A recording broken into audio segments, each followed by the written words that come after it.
Hello दोस्तों, stock market की आवाज़ में आपका स्वागत है।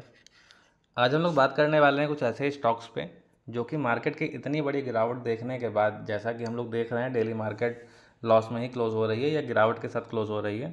तो क्या कोई ऐसे स्टॉक्स हैं जिनको क्या आप ख़रीदा जा सकता है, या गिरने के बाद क्या वो अपने ऐसे फेयर प्राइस पे आ गए हैं जहाँ से उनको ख़रीदना उचित होगा। तो कुछ स्टॉक्स की बात कर लेंगे, लेकिन उससे पहले हम लोग बात कर लेते हैं निफ्टी फिफ्टी की।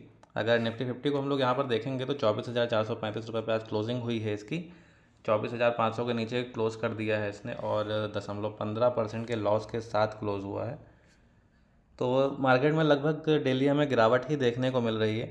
ऐसे में कुछ स्टॉक्स हैं जिनको हम लोग यहाँ पर समझने की कोशिश करेंगे। तो पहला स्टॉक अगर हम लोग देखें तो इंडसइंड बैंक यहाँ पर एक पहला स्टॉक हमें देखने को मिल रहा है, जो कि आज 1270 रुपये पे इसने क्लोजिंग दी है अपनी।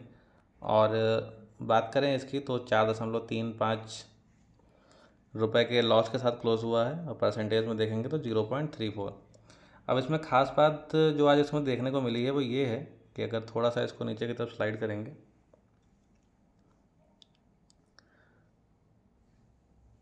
तो यहाँ पर जो नोट करने वाली एक खास बात हमें देखने को मिल रही है वो ये देखने को मिल रही है कि ये हमें एक डे रेंज दे रखी है और ये ईयर रेंज दे रखी है। डे रेंज हमें 1266 से लेकर 1284 दे रखी है, और ईयर की रेंज जो है वो 1266 से 1694 रुपये दे रखी है।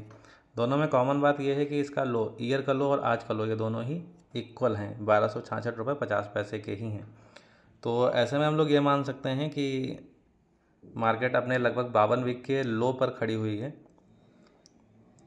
और ईयरली लो पर आने के बाद इस बात की बहुत सारी संभावनाएं होती हैं कि वहाँ से मार्केट सपोर्ट ले, अगर उसकी परिस्थितियाँ कुछ ज़्यादा ही अंदर से ख़राब नहीं होंगी तो।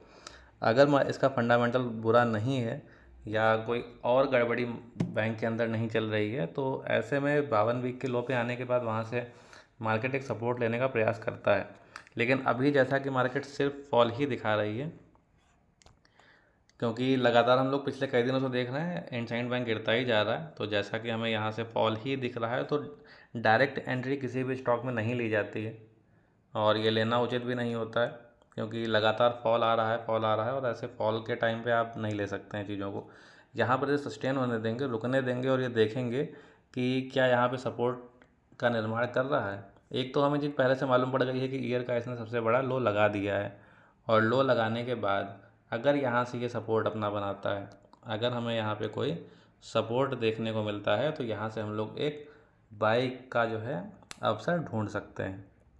वहीं अगर बात करें हम लोग दूसरे किसी स्टॉक की, तो दूसरा स्टॉक जो हमारे पास है वो है बिरला कॉरपोरेशन। 1135 रुपये 5 पैसे का है यहाँ पर, और आज ये लगभग 1% के आसपास नुकसान में क्लोज़ हुआ है।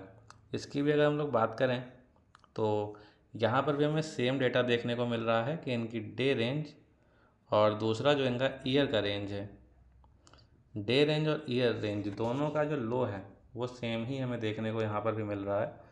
तो ऐसी कंडीशन में यहाँ पर भी सेम वही रूल अप्लाई होता है। यहाँ पर भी अगर लो इसने आज ही लगाया है पूरे साल का, तो एक सपोर्ट के बन जाने के काफ़ी चांस यहाँ पर हो सकते हैं।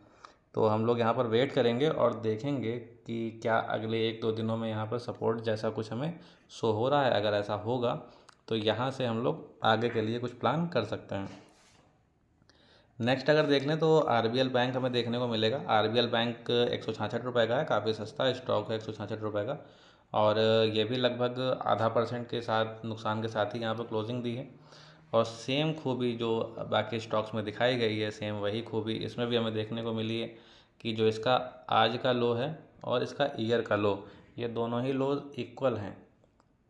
तो अगर ऐसा होता है कि ये इसने अपने पूरे ईयर का लो लगा दिया है, तो दो ही कंडीशन हो सकती हैं, या तो बैंक के अंदर बहुत ज़्यादा गड़बड़ी आ रही है, कोई अंदरूनी गड़बड़ी है, और या फिर दूसरा कारण ये लड़ाई झगड़े जो युद्ध हो रहे हैं इनकी वजह से है। अगर इन कारणों से है तो यहाँ पर हमें एक चीज़ देखने को मिलेगी कि नया सपोर्ट यहाँ पर बनने लगेगा, क्योंकि ईयर के लो पे आई है तो बहुत सारे ट्रेडर्स यहाँ पर अपने ऑर्डर लगा करके रखे हुए होंगे, और वो एग्जीक्यूट होना शुरू हो जाएंगे, तो यहाँ पर सपोर्ट का निर्माण होगा।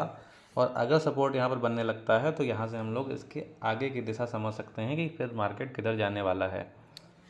वहीं अगर एक और स्टॉक की बात कर लें हम लोग, तो अगला स्टॉक जो है हमारे पास वो है वोडाफोन आइडिया। वोडाफोन आइडिया काफ़ी गिर चुका है, एक पेनी स्टॉक की तरह इसे ले सकते हैं कि 8.24 है। तो पेनी स्टॉक तो हो ही गया। कुछ दिनों पहले 16-17 रुपये के आसपास ट्रेड हो रहा था। अभी 8 रुपये 24 पैसे पे आज क्लोज़ हुआ है। और अब तक का पिछले साल का इसका सबसे बड़ा लो भी है ये।